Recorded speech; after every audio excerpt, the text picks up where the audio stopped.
सकाळची सुरुवात करते हे ऑइली फेसने बिकॉज किचनमध्ये खूप सारे काम होते, तेलकट तळणचे, कारण आषाढ एकादशी आहे आणि त्याच्यात देवीचे नैवेद्य वगैरे बनवलेलं जातं एक दिवस कोणता तरी, आणि आज तो दिवस होता. आमच्या घरी नैवेद्य वगैरे पूर्ण बनून गेला होता.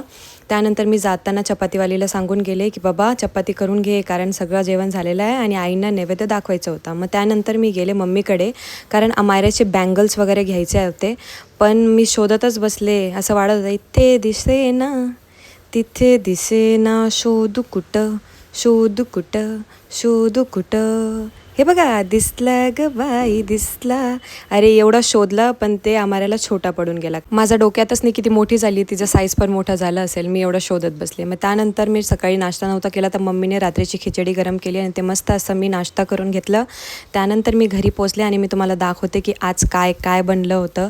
तर तिकडे प्लेट काढून घेतलं, वाट्या काढून घेतले. सगळ्यात पहिले तर मेथी बनवली होती आणि इकडे मी परवलची भाजी केली होती आणि त्यानंतर भात होता आणि त्यानंतर हे गोड पुऱ्या होते, हे साधे पुऱ्या होते आणि मग त्यानंतर हे होते भजे आणि मग हे गुलगुले पण केले होते, गोड गुलगुले. त्यानंतर डाळ आणि चपाती आणि मग कुरडई पापड, एवढं सगळं जेवण होतं आज.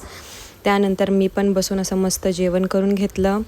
जेवण खूप टेस्टी झालं होतं आणि प्रसाद म्हणून खाल्लं तर अजून टेस्टी लागतं. त्यानंतर दुपारचं सगळं आवरून आम्ही तिघं निघालो देवींचं दर्शन घ्यायला. सगळ्यात पहिले आम्ही गेलो कालिका मंदिर. बघा किती ब्युटिफुल दिसतं. त्यानंतर तिकडचं दर्शन घेऊन आम्ही प्रसाद घेऊन निघालो म्हसोबा मंदिरात आणि तिकडचं दर्शन घेऊन परत घरी गेलो. तर हे होता आजचा पूर्ण दिवस. Thank you for watching.